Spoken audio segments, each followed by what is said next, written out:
आदिनाथ भगवान के दर्शन करने आती थी। रानी रोहिणी, आप सबने कैलेंडर में कभी ना कभी तिथि देखी होगी, उसमें रोहिणी व्रत लिखा रहता है। वो रोहिणी व्रत जिनके नाम पे चला, वो रानी रोहिणी का जन्म स्थान यही चंपापुर नगरी है। और रोहिणी व्रत में कौन से दिगंबर भगवान की पूजा होती है? व्यासपूज्य भगवान की। कौन से दिगंबर भगवान की? व्यासपूज्य भगवान की। रानी रोहिणी का जन्म यहाँ पर, उनका विवाह हुआ था हस्तिनापुर के राजा अशोक के साथ, जिन्होंने बाद में यानी चंपापुर में आकर, माने अपनी ससुराल में आकर राजा अशोक ने भगवान वासुदेव के समुद्र में मुनि दीक्षा ग्रहण करके बाद में ब्राह्मण पद की प्राप्ति की थी। वैसे तो भगवान वासुदेव जी के 66 गंधर्व थे। कितने गंधर्व थे? 66। उसमें से एक रानी रोहिणी के पति राजा अशोक थे। और सिद्ध चक्र विधान में जो प्रसिद्ध है राजा श्रीपाल और नैनसुंदरी का आप सबने नाम सुना होगा। राजा श्रीपाल इसी चंपापुर नगरी के राजा थे। उनकी वैसे तो बहुत रानियां थी, लेकिन प्रथम 3 रानी सती नैनसुंदरी, सती रेणुमंजूषा और गुणमाला, ये तीनों यहाँ की रानियां थी। और शाम को जब हम भगवान का भक्ति पाठ करते हैं तो उसमें एक लाइन आती है, सती सोमा ने नाग का हार बनाया। वो भी एक चमत्कार हुआ था, वो भी एक बड़े अद्भुत अतिशय हुआ था। जो सती सोमा की जो घटना है वो कौन सी नगरी में घटित हुई थी? वो भी इसी चंपापुर नगरी में घटित हुई थी। ऐसी 7 सतियां इस चंपापुर नगरी से, 7 सतियों का जीवन चरित्र या कहानियां इस चंपापुर नगरी से जुड़ी हुई है। अनेक महापुरुष हुए, महामुनि कारुण्य, महामुनि करदंडु, सेठ चारुदत्त।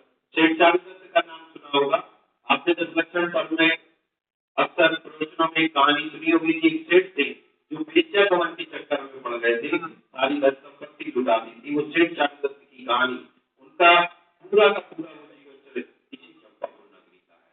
वो बाद में उन्होंने पुनः जैन धर्म ग्रहण किया, सर्वार्थ सिद्धि में आज वहां पर विराजमान है, मुनि दीक्षा ग्रहण करके फिर आगे। वो सारी कहानी इसी चंपापुर नगरी की है। सेठ सुदर्शन की यदि आप कहानी जानते हो, सेठ सुदर्शन भी इसी चंपापुर नगरी में हुए। सेठ सुदर्शन हर अष्टमी और चतुर्दशी को यहाँ कोई स्मशान में जाकर रात भर नग्न होकर के वस्त्रों का त्याग करके रात भर ध्यान करते थे, हर अष्टमी और चतुर्दशी को।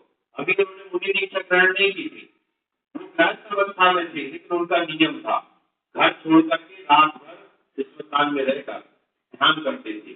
किसी समय उस समय जो राज्य की रानी होगी उनकी कुदृष्टि उन पर पड़ी और उनसे उनके रमण करने का भाव हुआ। और रानी ने साजिश करके उसी अवस्था से, नग्न अवस्था से, ध्यान की अवस्था से दासी के द्वारा उनको उठवाया और उठवाकर अपने महल में बुलवा लिया। और रात भर उन्होंने प्रयास किया, रात भर उन्होंने कुचक्र चला कि ये हमसे रमण करें, लेकिन सेठ सुदर्शन ध्यान अवस्था में थे, वो मौन रहे। लेकिन जब सुबह हुई, रानी ने देखा कि मेरे सारे प्रयास व्यर्थ हुए, तो उन्होंने सारे के सारा आरोप किसके ऊपर डाल दिया? सेठ सुदर्शन के ऊपर। और जैसे ही राजा ने देखा नग्न अवस्था में और रानी के महल में, देखते ही उन्हें मृत्युदंड की सजा सुनाई। और जैसे ही जब उन्हें फांसी पर चढ़ाने के लिए ले जाने लगे, जो सिंहासन बना था, जो वो रस्सी थी, वो हार बना था। ये भी जो चमत्कार हुआ था, अतिशय हुआ था, कौन सी नगरी में हुआ था? इसी चंपापुर नगरी की घटना है। आज आप किसी भी राज के पास चले जाए, आचार्य महाराज के पास चले जाओ, पंडित जी के पास चले जाओ, प्रतिष्ठाचार्य जी के पास चले जाओ, आप उससे खाली निवेदन कर दो कि हमें सिद्ध चक्र विधान करना है, तो सब एक साथ एक स्वर में बोलते हैं कि सिद्ध चक्र विधान करना है तो अष्टांगिका महापर्वत करना। ये परंपरा कहाँ से आई, किसने चलाई ये परंपरा? तो सब ध्यान से सुनिए, ये वो भी चंपापुर नगरी है जहाँ के राजा श्रीपाल और नैनसुंदरी ने अष्टांगिका महापर्वत सिद्ध चक्र विधान करके कर्मोदक के द्वारा अपने कुष्ठ रोग को ठीक किया था, अपने समस्त कष्टों को ठीक किया था।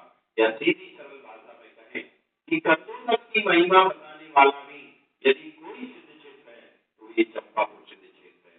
आज हमारा महान सौभाग्य हुआ कि हम सब ऐसे ही कर्मोदक का निर्माण स्वर्ण और रजत कलशों से करेंगे।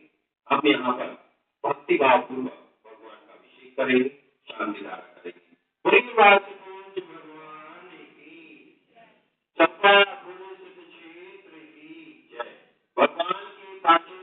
बहुत